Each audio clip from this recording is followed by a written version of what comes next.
A new video of a new possible knockout attack. You won't see this video anywhere else. But right now, Operation Opt-out. Young Americans targeting other young Americans using a popular game to warn them about Obamacare. Was it the botched rollout? Or was it because the website kept crashing? Why did our generation decide to opt out of Obamacare? Because we haven't lost our f***ing minds. We don't want to pay an arm and a leg for a doomed government program. And we're tired of footing the bill for Washington's failures. So, sorry politicians, our healthcare is not a game. Evan Feinberg is the president of Generation Opportunity. He joins us. Is that your ad? It is our ad. We're trying to let young people know that Obamacare is a disaster, but really they're finding out on their own. They're seeing the prices, they're seeing how expensive it is, and they're choosing to opt out of this big, creepy, intrusive healthcare plan that's not right for them. Why do you care?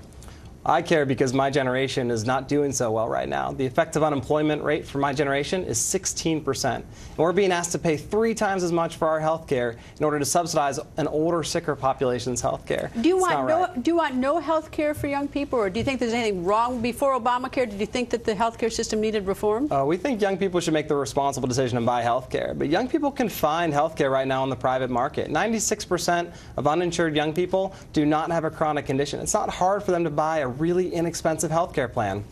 Obamacare makes it way more expensive, and they're paying huge deductibles. 51% of young people rightly know that Obamacare is going to increase their costs. Just 10% believe that it's going to actually lower their health care costs. Do you not like the provision where it says up until the age of 26 you can stay on your parents?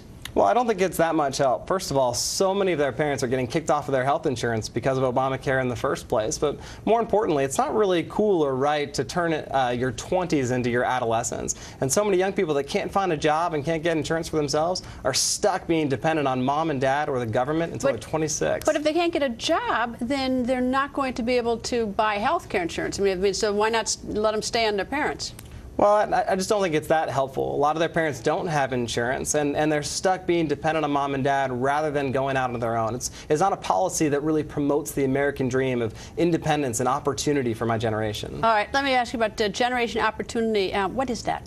So Generation Opportunity is an organization that advocates for young people. We're trying to get young people involved in the political process and fighting for their economic freedom and their future against politicians and big government that are often stealing our economic freedom and stealing our future right out from under us. Where do you get the money? Because that looks like a pretty expensive ad. Where do you get the money? We've got a variety of donors, and we're just focused on working with people across the country who care deeply about helping our generation to fight for our own freedom. So I guess I asked why, I'm wondering if you're sort of like, that there's some very influential group that funds you, and sort of that as a consequence you've got to take some marching orders from some other group, or how independent are you? Oh no, we're an independent organization that's able to fight for our peers, and you see these ads are really creative opportunities to very inexpensively reach millions of young people, because the difference between what we're doing and what the tens of millions of dollars in taxpayer money is trying to accomplish by the administration and by their allies is they're trying to use PSAs and opportunities to reach young people through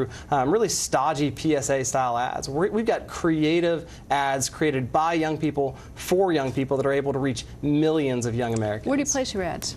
All on YouTube. So these are all just web videos that have gone viral because of the creative content, not because of a huge ad budget. Any idea how much this one that we just showed, that we keep showing, any idea how many hits you've had on that one? Yeah, so on that Operation Game ad, we've had over 250,000 hits already. Since when? Since what period of time? Since Thursday when it went live. Some of our other ads have had well over 2.5 to 3 million views apiece. So all told, we put out 5 videos and had 5 million people watch those videos and learn they have the opportunity to opt out of Obamacare and take a better deal for themselves. Do you have a health insurance? I do. And how do you? And what kind of is it individual, or is it through your organization? I have insurance through my employer. Not through your parents, right? And not through my parents' employer. Through your employer, and your employer, would that be Generation Opportunity? So Generation Opportunity, we're able to offer health care to our employees, but I'll tell you what, it's getting more and more expensive every single year. It went up by multiples this year because of all the provisions of Obamacare making health care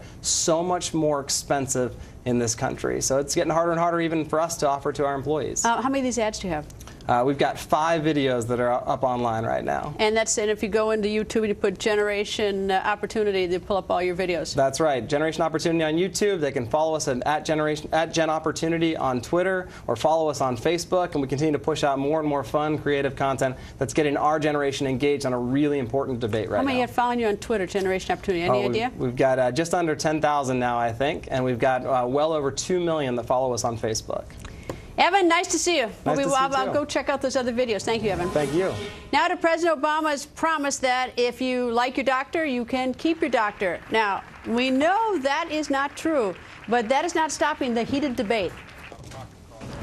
What they said was, if you like your doctor, you can keep your doctor, you can keep your insurance policy, and it was a lie. The president never said you were going to have unlimited choice of any doctor in the country. If you like your doctor, you will be able to keep your doctor. If you want to pay more for an insurance company that covers your doctor, you can do that. Obama lied.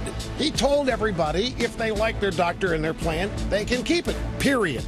It was deliberate. They knew if they told the truth, the bill would have never passed.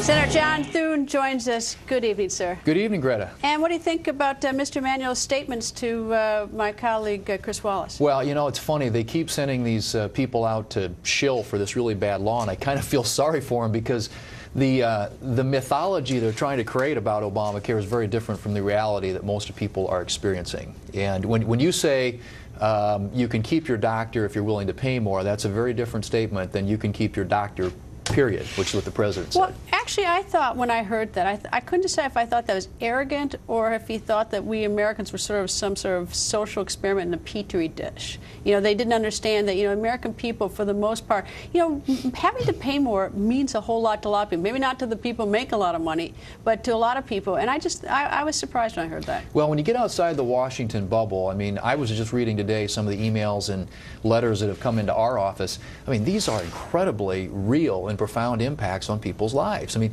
we had a couple that had sent in, said that their premiums were going up by $400 a month. And, that's a lot of money. And the deductible's gone up by $1,400. He said, I just feel like the federal government just stole $5,000 from me.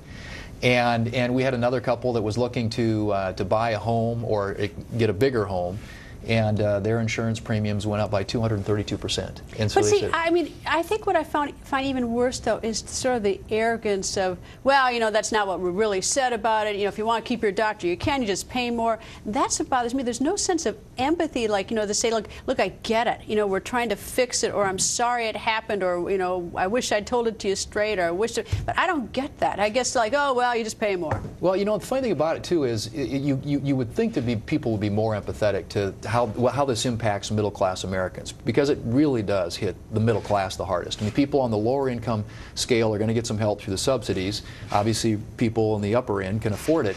But if you look at what it's doing to middle-class Americans, and the president last week in an interview tried to blame somebody else. He said this isn't about his management style.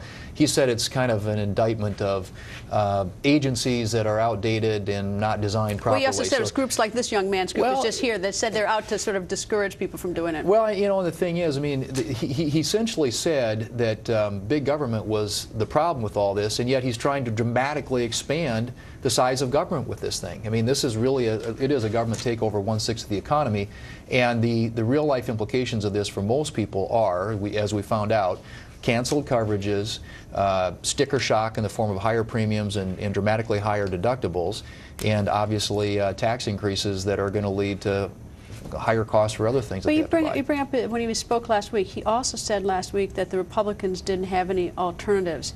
And frankly, that was just false. Right. Because he may not like the Republicans' ideas. Maybe they were bad, but you had Ryan, you had Price. There were alternatives out there. But he just says that, and he can't possibly believe that. He may not like them, and they may be bad ideas. But that's just a lie. Well, I don't think they're bad ideas. I think this is a really No, but you understand my point. No, I understand, and that's the yeah. arrogance that I don't get. Is that, like, you know, if he doesn't like it, they dismiss it even exists. Right. Well, and I think that at least in their world, there's one way to do this and only one way to do this, and it's Obamacare. And it's a failed system built upon a faulty foundation, and now we're seeing the real-life impacts of that.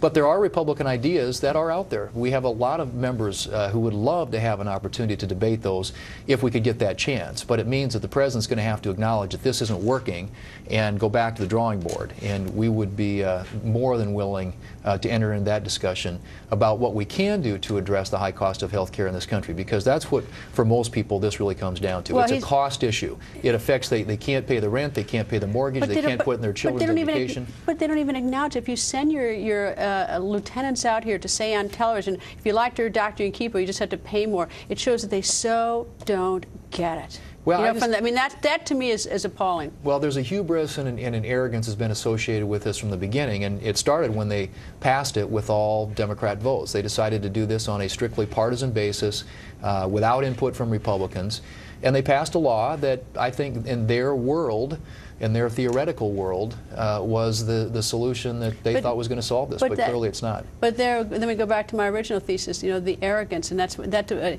you know, in a democracy we're supposed to work together, have new ideas, exchange ideas, but if it's like, you know, if they don't understand what most American people are going through, if they're not even talking to the middle class, finding like $100 more a month on a premium to a lot of families makes a difference. Well, and they ought to read the emails and the letters coming into our offices and the phone calls, because these are real life examples, and these impacts on people's lives are profound and going to be felt for a long time, because people have to make choices, hard choices about whether to spend money on, or much higher premiums, much higher deductibles, or whether or not they're going to be able to buy the bigger home for their family or put money aside for their kids' education.